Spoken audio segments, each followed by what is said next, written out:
Olá, bom dia a cada um de vocês. Bom dia. Que bom poder estarmos aqui juntos para adorar, para louvar, para poder aprender um pouco mais da palavra de Deus. A vocês que estão nos assistindo aí pelo Facebook, pelo Insta, pelo YouTube, as nossas cordiais saudações. Eu sou o pastor Luiz Carlos e, como vocês bem sabem, estamos aqui usando máscaras porque é a nossa condição nesses dias, né? Então, mas isso é bom porque protegemos uns aos outros, né? Quem ama protege. Então eu gostaria de poder estar falando com vocês sem esses empecilhos, mas para a proteção dos que estão presentes aqui, a gente se submete a esta realidade. Bom, vamos abrir a palavra de Deus e antes de fazê-lo, vamos orar? Curvemos nossas frontes, falemos com Deus. Querido Pai, Tua palavra há de ser aberta agora e suplicamos o Teu Santo e Bom Espírito para nos falar ao coração. Instrua-nos, ó Senhor, ensina-nos, te pedimos em nome de Jesus. Amém. Você que está nos assistindo, muitas vezes nós nos dirigimos aqui ao público e falamos para vocês assim, um feliz sábado. É verdade que usamos essa expressão e ela é muito comum no meio adventista, certo? Então eu vou tomar a liberdade para também dar um feliz sábado para você. O povo de Israel no passado tinha e usava essa expressão dizendo Shabbat Shalom, paz para você.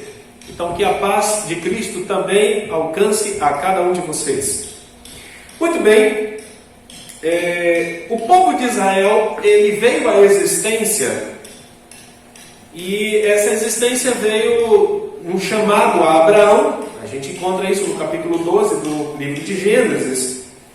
Mas de Abraão fora feita a promessa de que toda aquela terra de Israel seria dada em concessão à sua descendência. E a descendência de Israel, de Abraão, se multiplicou quando, após 400 anos, veio do Egito toda uma família que para lá havia ido com apenas 76 pessoas, mas que depois de 400 anos retornou com mais de 2, 3 milhões de pessoas. Foi uma multidão como a areia do mar. E essa multidão se surgiu, ela apareceu após Jacó. Dentro do livro de Gênesis nós encontramos Jacó, ele teve filhos. E desses filhos se multiplicou aquela multidão que foi contada como a areia do mar. Nós vamos hoje estudar aqui um pouco sobre a característica de um desses filhos. O tema desta manhã foi o filho que se perdeu. Parece até hilário, né? O filho que se perdeu. Tantos filhos se perdem por aí, pastor Luiz. Tantas pessoas têm filhos. Eu posso estar falando aqui para mães, para pais que têm filhos ou tiveram filhos que tratou-os com todo mimo, com todo cuidado, dando-lhes o melhor, e no final das contas, quando se tornaram grandes, eles fizeram escolhas, e dentro dessas escolhas não podemos dizer que trouxe orgulho para você. Diariamente pessoas se perdem, filhos se perdem. Mas o que ocorre? A nossa vida é tão pequena, tão curta, que muitas vezes nós não temos uma extensão de vida que possa averiguar o que ocorre com a descendência dos nossos filhos. Porque as nossas escolhas trazem consequências e essas consequências às vezes atingem gerações. Mas o filho que nós vamos estudar nesta manhã, a primeira menção a respeito dele se encontra no livro de Gênesis, capítulo 41 e o versículo 52. Acompanhe comigo. No livro de Gênesis, a menção desse filho é feita em 9 versículos da Bíblia. Alguns deles vamos estudar. Ao segundo chamou-lhe Efraim, pois disse: Deus me fez próspero na terra da minha aflição. Essas foram palavras de José, filho de Jacó, que que havia sido vendido por seus irmãos e no Egito fora vendido como escravo, e lá no Egito ele teve filhos. Depois de um tempo, ele teve 2 filhos. O primeiro deles, o primogênito, Manassés, e o mais novo, Efraim. E esses 2 filhos foram a alegria de Jacó, de José, melhor dizendo, ali no Egito. Após um tempo, Jacó, ele foi para o Egito também, e antes de ele morrer, por ocasião da sua morte, ele chamou a José para que pudesse apresentar os seus filhos e ele pudesse abençoá-los. Isso está também no livro de Gênesis, no capítulo 48, onde nós encontramos 6 vezes a menção do nome Efraim. Nós não vamos ler todas, mas aqui na minha Bíblia diz no versículo 17: Vendo José que seu pai pusera a mão direita sobre a cabeça de Efraim, foi-lhe isso desagradável, e tomou a mão de seu pai para mudar da cabeça de Efraim para a cabeça de Manassés. Versículo 19: Mas o seu pai recusou e disse: Eu sei, meu filho, eu sei. Ele também será um povo, também ele será grande, contudo o seu irmão menor será maior do que ele, e a sua descendência será uma multidão de nações. Nessa época, nessa cultura, sempre os primogênitos recebiam uma bênção especial. Porém, o pai de José, ao abençoar os seus netos antes de morrer, ele inverte. E ele dá a bênção da primogenitura ao filho menor, contrariando o que era costume da época. É por isso que José, ele se desagrada e fala: não, meu pai, não é assim. Jacó, nesse momento, já era um homem idoso, ele já tinha perdido a visão. E o seu filho, achando que ele havia confundido as coisas, então ele tenta ajudar o pai. Mas Jacó diz: não, é assim mesmo, eu estou ciente do que estou fazendo. E Efraim recebeu a bênção, uma bênção maior do que a bênção do seu irmão mais velho, Manassés. Esses 2 filhos que nasceram de José no Egito, a Bíblia diz um pouquinho antes, no capítulo 46, no versículo 20, nasceram a José na terra do Egito, Manassés e Efraim, que lhe deu à luz Asenate, filha de Potifera, sacerdote de On. José havia sido educado com os princípios do seu pai, ensinando que a bênção que Deus havia dado a seu pai Abraão deveria ser passado à sua descendência. Mas quando ele foi vendido para o Egito como escravo, sem a opção de escolher uma das filhas do Senhor dentre os seus irmãos, como havia feito Abraão em relação a Isaque, que foi buscar esposa dentro da sua parentela, José casou-se com a filha de Potifera. Quer dizer, o sacerdote dos sacerdotes do Egito. E aqui já fica uma primeira lição para aqueles que temem ao Senhor, para aqueles que são de uma cultura. A Bíblia apresenta aqui a questão do jugo desigual e os perigos que ocorrem entre quando alguém que é crente casa com alguém que não é crente. E eu poderia estender isso a você que talvez é espírita, deve casar com alguém que é espírita. Você que é católico deve casar com alguém que seja da sua mesma fé, que tenha pensamentos e ideais iguais. E quando há misturas entre gerações e mistura entre credos, se gera confusão. E a gente percebe aqui nessa história bíblica que coisas vão acontecer no futuro por conta dessa unidade, dessa união. Bom, o que aconteceu com Efraim? Quem era Efraim? Efraim veio a ser uma grande tribo em Israel. Efraim veio a ser uma das 12 tribos de Israel. Não era filho direto de Jacó, mas Jacó disse para seu filho José: olha, esses 2 filhos que lhe nasceram no Egito, eles agora são meus, como são Simeão e como é Judá ou qualquer um dos outros filhos. Então, Efraim veio a compor as 12 tribos de Israel. Efraim, Manassés e todas as outras. Efraim e Manassés veio a fazer parte das 10 tribos do norte. certo? Que em 722 acabou sendo levado como escravos para a Assíria e de lá nunca mais voltaram. Agora, o que aconteceu nessa trajetória até lá? A Bíblia apresenta que Efraim foi uma tribo e foi um filho que se perdeu. E que lições podemos tirar dessa história, desse personagem bíblico, que veio a ser uma multidão, que pode ser útil para nós que temos filho e que vivemos nessa geração agora? Vamos, acompanhe comigo. Abra sua Bíblia, quem tem a sua Bíblia, quem tem o seu móvel, você pode acompanhar no livro de Juízes, capítulo 8. É onde nós vamos encontrar aqui uma história que tem a ver com Efraim. Depois que o povo se instalou na terra prometida, Moisés já havia morrido, Josué já havia morrido.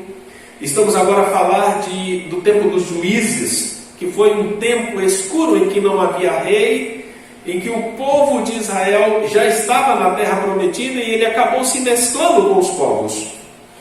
Nós vamos ver aqui, dentro da tribo de Efraim, algumas características, porque nós, os pais, transmitimos para os nossos filhos os nossos genes. Nós passamos por hereditariedade as características, e observe aqui um pouco sobre Efraim. Então os filhos de Efraim disseram a Gideão: que é isso que nos fizeste? Que não nos chamaste quando fostes pelejar contra os midianitas? E contenderam fortemente com ele. Porém ele lhes disse: que mais que eu fiz agora mais do que vós?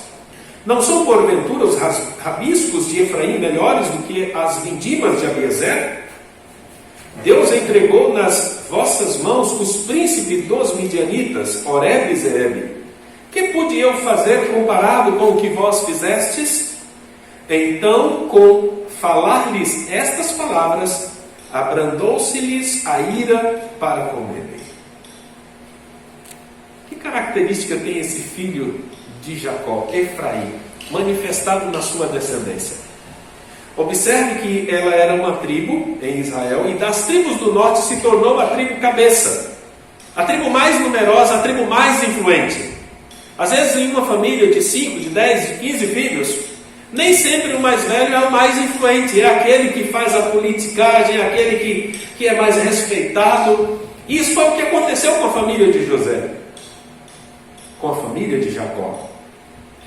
Aqui há uma situação, houve uma convocação para a guerra, mas parece-me que depois da guerra ganha, alguém não ficou muito satisfeito, queria glórias, lauréis, e isso foi o que aconteceu com os efraimitas. Acontece que quem está falando com eles, que é Gideão, é um pacificador, é uma pessoa que sabe manusear bem as palavras, e se colocou de uma maneira muito humilde. O que é que eu fiz em comparação com o que vocês fizeram? Na verdade, os efraimitas não haviam feito muita coisa, mas eles queriam muita coisa, queriam muitas recompensas. E na hora do embate aqui, eles estão prontos para a confusão. Então, uma característica aqui que o texto nos mostra é que eles são confusentos.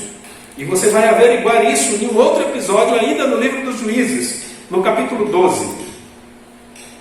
Então foram convocados os filhos de Efraim, passaram para Zafon e disseram a Jefté: por que foste combater contra os filhos de Amon e não nos chamaste para ir contigo?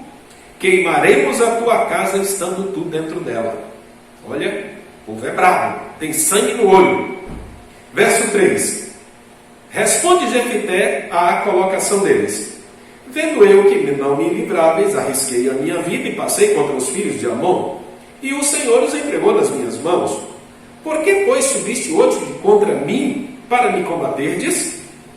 E ajuntou Jefté os filhos de Gileade e pelejou contra os de Efraim, e os gileaditas venceram aos efraimitas.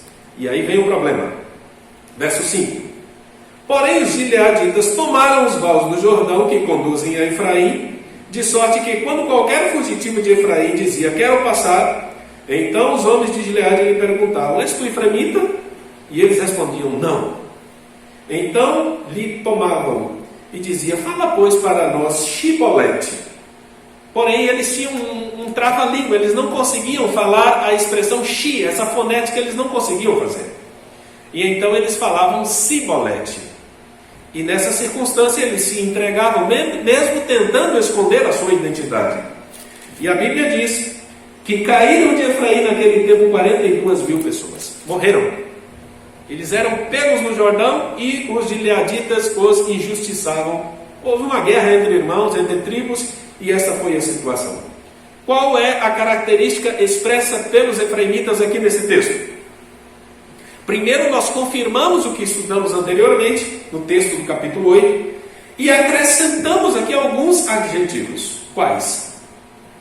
Eles eram iracundos, coléricos, confusentos, prontos para a briga. Aqui já começamos a perceber algumas características daqueles que não serão selados. É importante notarmos, queridos, que as 12 tribos de Israel, elas tinham características, e no Antigo Testamento, o povo de Deus tinha essas características, e as características dos filhos de Jacó são características muito semelhantes dos cristãos que vivem no Israel espiritual, que foram gerados, confirmados pelos 12 apóstolos.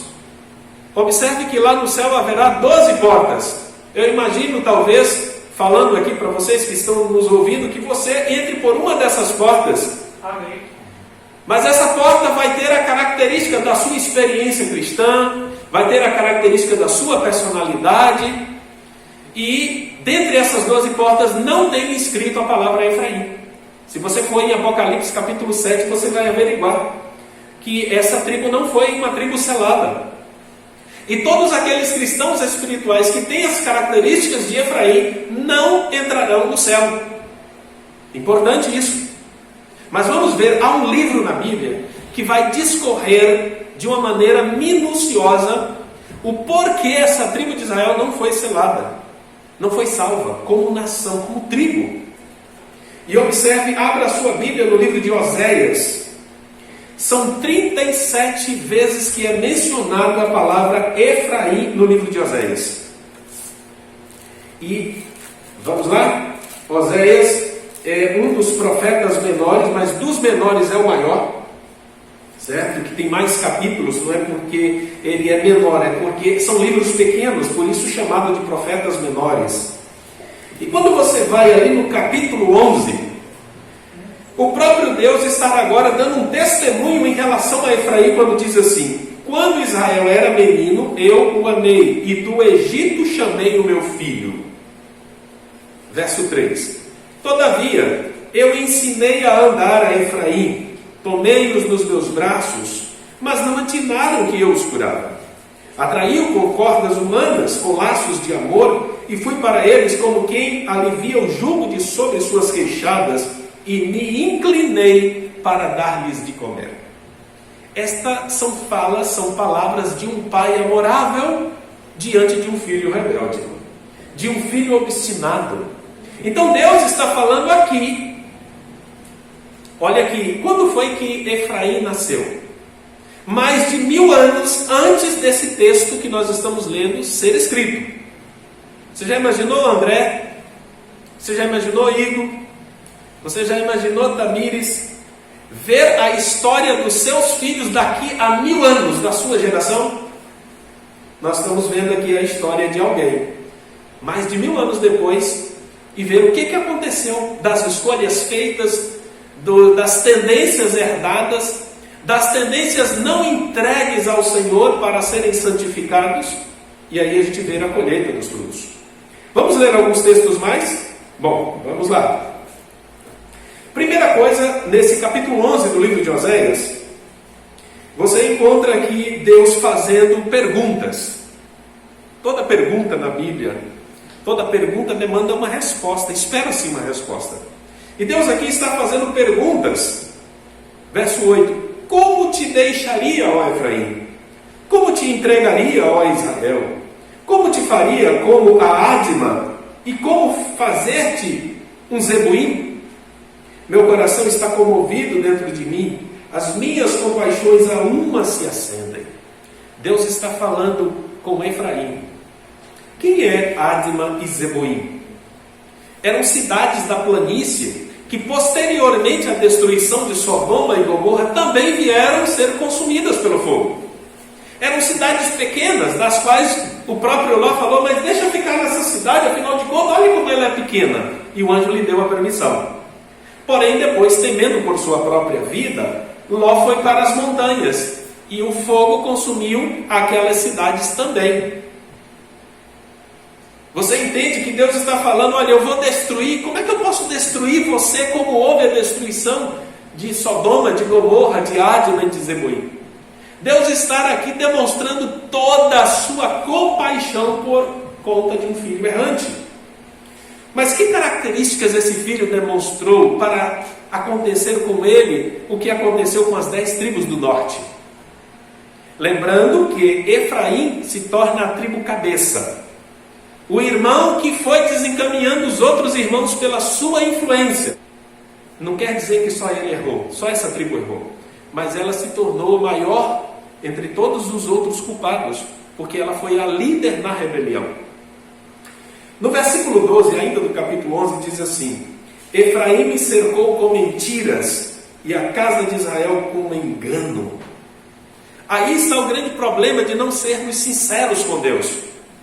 Cada um de nós temos tendências herdadas, às vezes cultivadas, mas se nós vamos ao Senhor com sinceridade, com humildade, levamos o nosso fardo pesado, como disse Jesus, vinde a mim, você que está cansado e sobrecarregado, e eu vos darei alívio. Se não formos sinceros com Deus, vamos com mentiras, vamos maquiando um sentimento com orações que não sobem do teto. E diante disso, o que pode o Senhor fazer quando nós fechamos a porta para o diálogo, para a sinceridade? Bem, queridos, essa é a situação de Efraim. Mas vamos voltar aqui a alguns capítulos. No capítulo 5, no versículo 3, é dito assim: conheço a Efraim, e Israel não está oculto, porque agora te tens prostituído, ó Efraim, e Israel está contaminado. Bom, a prostituição aqui descrita no livro de Oséias é uma prostituição espiritual em primeira instância. Porque Deus, Ele é o esposo para a sua igreja. Ele é considerado esposo. E qualquer ato que coloque qualquer outra coisa adiante da sua devoção e adoração a Deus é constituída pelo Senhor como um ato de adultério, de traição. Em Mateus 6,33, Jesus diz assim: buscai primeiro o seu reino e toda a sua justiça, e todas as outras coisas vos serão acrescentadas. Deus está dizendo: olha, eu só aceito o primeiro lugar na sua vida. Se você não me colocar em primeiro lugar, o segundo, o terceiro já não importa, é como se fosse o último.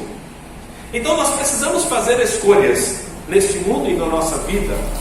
E o primeiro lugar que deve ter o centro da nossa alma, do nosso ser, é a consideração para com as coisas espirituais, da qual Deus é o centro. Jesus Cristo deve ser o centro.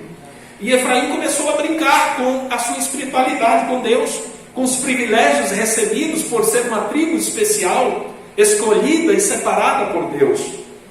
E Efraim começou a adorar, e adorava no altar de Baal, no altar de Astarote, e adorava a rainha do céu, e a tantos ídolos, levantou altares, e a Bíblia diz altares para pecar. O profeta Oséias fala inclusive sobre esse assunto. No versículo 11 desse mesmo capítulo, capítulo 5, diz: Efraim está oprimido e quebrantado pelo jugo, pois foi do seu agrado andar após a vaidade. Queridos, vaidade. Lúcifer caiu lá no céu por conta da sua vaidade, se achou muito bonitão, achou que era, como diz no linguajar popular, a última cocada do tacho ali. Ele se achou que por ser o líder dos anjos, poderia se igualar com o seu Criador. Criatura nunca será igualada ao seu Criador. E quando a criatura deseja sair do seu papel de criatura e adentrar-se no papel do Criador, é isso que acontece. Pecado, vaidade, distanciamento de Deus. Às vezes, tantas pessoas têm adentrado nessa questão da vaidade, né? Mas é um pecado mortal. E esse pecado, às vezes, muitos, quando vão pregar, atribuem como que às mulheres, mas eu tenho visto muitos homens vaidosos também. A vaidade é um pecado, queridos, que precisamos atentar para ele. Dar consideração à aparência exterior, mais do que à interior, constitui-se num pecado de vaidade. Neste momento você deve estar pensando aí em algumas coisas que talvez constituem em sua vida como um pecado de vaidade. E é importante fazer esta reflexão para que não venhamos cair nestes erros. Um pouco mais adiante, no capítulo 7, versículo 8, diz assim: Efraim se mistura com os povos, é como um pão que não foi virado. Queridos, eu me lembro na época da minha infância, minha mãe tinha um fogão lá na roça, e vira e volta ela fazia um pão, mas ela nunca acertava fazer o pão e o bolo, porque aquele fogão era complicado. O forno então nos diz, de um lado o bolo ficava inchado, fofinho, do outro o bicho murchava assim, e ficava igual uma pedra. E aí não tinha jeito. Você sabia que tem alguns cristãos que têm esse tipo de característica? Ele, no dia de culto, quando vem à igreja, quando está ali no momento de adoração, é um crente. Ele veste como crente, ele fala como cristão, ele tem uma palavra refinada, ele é uma pessoa assim, você olha para ele, olha, é uma pessoa que segue a Cristo. Mas quando sai da igreja, sai do seu devocional, sai da sua comunidade ali, você não conhece na rua. Ele tira as suas roupas, ele muda o seu linguajar. É como um bolo, ele não é autêntico. Ele tem duas caras, né? Ele tira a pele de ovelha e coloca a pele de lobo. A Bíblia está dizendo que essa é uma característica que não pode haver e não haverá naqueles que vão entrar na nova Canaã, na terra prometida pelo Senhor da glória. E se você lá deseja entrar, esse é um tipo de característica que precisa ser vencido com muita oração, com uma entrega, com humilhação diante do Senhor. No verso 11 desse mesmo capítulo 7, diz: Porque Efraim é como uma pomba enganada, sem entendimento. Chamam o Egito e vão para a Síria. Quando a correia aperta, quando as dificuldades assolam, quando a crise chega, em vez de buscar a Deus, olha para trás, olha para o Egito, vai buscar ajuda em quem não pode mitigar a sede. O Egito é um símbolo do mundo perdido, é um símbolo da idolatria, da independência de Deus, é um símbolo, queridos, de distanciamento de Deus, no contexto do que está sendo descrito aqui. Literalmente, quando os povos apertaram a nação de Israel, várias vezes o povo de Israel ia e olhava para trás e ia buscar auxílio com o Egito. Em outras oportunidades ia para a Síria buscar auxílio. E a história demonstra que estes foram socorros momentâneos, mas não foram e não foi cura duradoura. O único que pode curar as tuas feridas e as tuas enfermidades é aquele que morreu por ti. É aquele que deu a vida por você. Você pode buscar consolo para a sua depressão nas festas, nos prazeres do mundo, mas quando você chega em casa e coloca a cabeça sobre o travesseiro e a sua vida passa diante dos teus olhos, você percebe que o Egito não consegue mitigar e satisfazer a sede de pão e água da sua alma, a sede espiritual, aquele vazio que você tem dentro de si. Não é possível, queridos. E por várias vezes Efraim tentou buscar beber água em fontes rotas, fontes secas. A situação vai tão além, queridos, que a Bíblia descreve de Efraim, chega a uma situação que no capítulo 4, verso 17, diz assim: Efraim está entregue aos ídolos, deixa-o. Sabe, tudo na vida tem um limite. Até no trato de Deus com a humanidade há um limite. Quando nós saímos da esfera da misericórdia de Deus, entramos na esfera do juízo. Sabiam disso? Deus não vai insistir eternamente com o pecador. Chegará um tempo em que cada um terá que escolher e lidar com os resultados das suas escolhas. Nós somos livres para escolher, mas não somos livres para escolher os resultados advindos de nossas escolhas. Já dizia Moisés, lá no livro de Deuteronômios, Deus falando e Moisés deixou registrado: hoje eu te proponho a vida e a morte, a bênção e a maldição. Escolha, pois, hoje a vida, para que vivais tu e a tua descendência.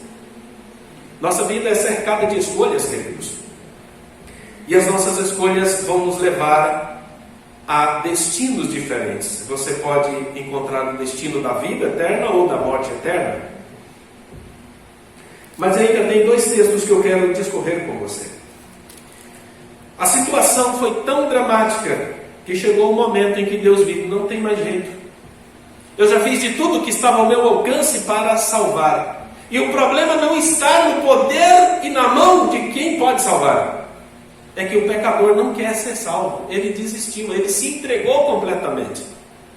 É interessante sabermos, e esse texto nos confirma, amados, que a nossa vida é feita de escolhas e Deus respeita a escolha. Mesmo sabendo que você vai se perder, vai se ferir, vai se machucar, mas se é exatamente isso que você quer, no final das contas, Deus vai permitir. A sua soberania não força ninguém, porque Deus é amor, e o amor corre riscos. Deus criou o mundo perfeito, criou os anjos, mas um filho decidiu se perder, Lúcifer, e se transformou em Satanás.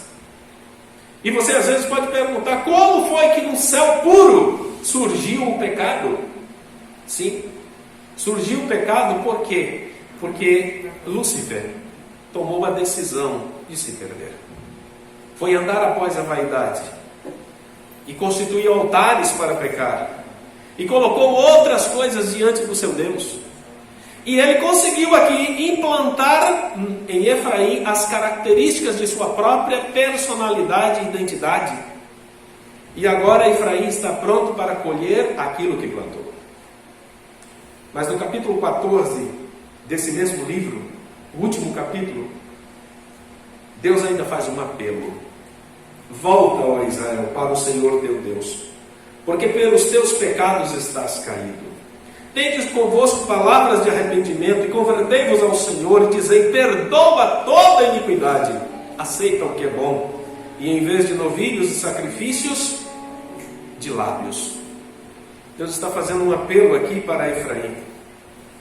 Interessante, queridos, que Deus faz um apelo também para você.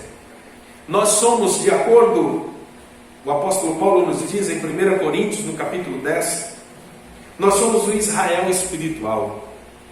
E aqui foi deixado 7 pecados, melhor dizendo, 5 exemplos de desobediência que levou a nação de Israel a ser rejeitada por Deus. E Paulo faz uma recapitulação aqui.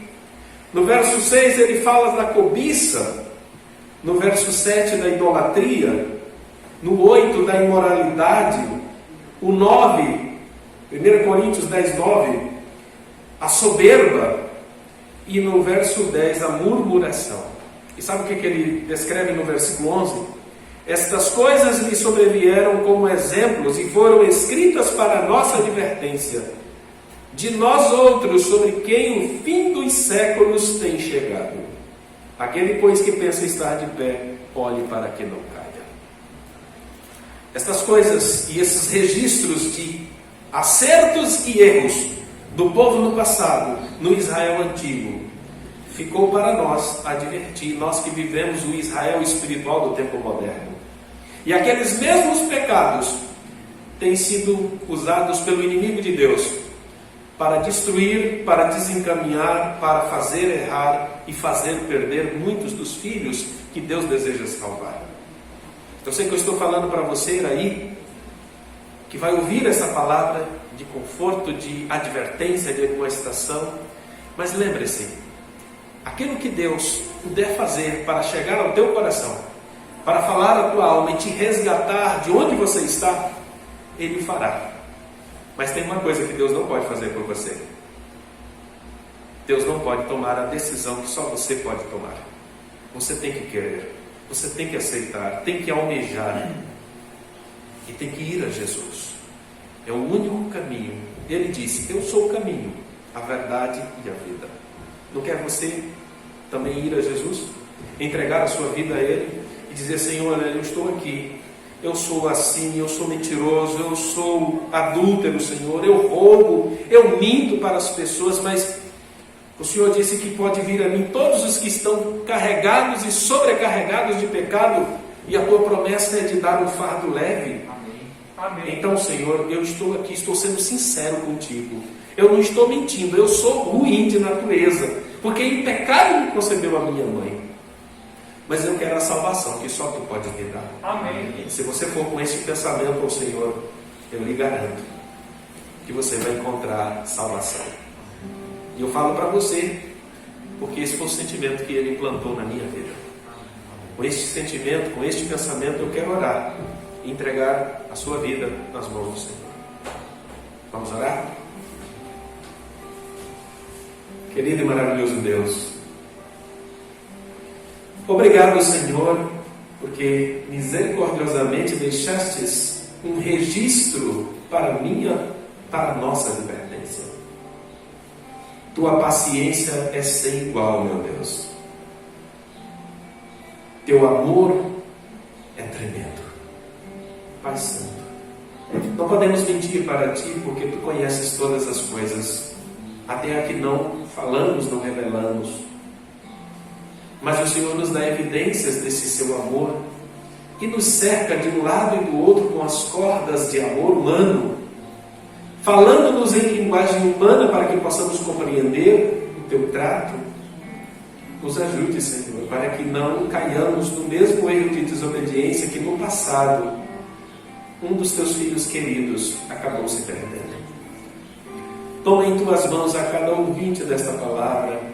Toma em Tuas mãos, visite o seu lar, visite a sua alma. Eu não os conheço, Senhor, mas sei que Tu os conheces muito bem. E também desejas atraí-los com cordas de amor, lhes falar da Tua graça, e que possam correr para os Teus braços enquanto há tempo. Por favor, ó Deus, visita-os. Abençoa também a esta igreja, que o Senhor guarde cada um dos adoradores aqui presentes, e que o Senhor lhes dê a Tua paz, em nome de Jesus. Amém.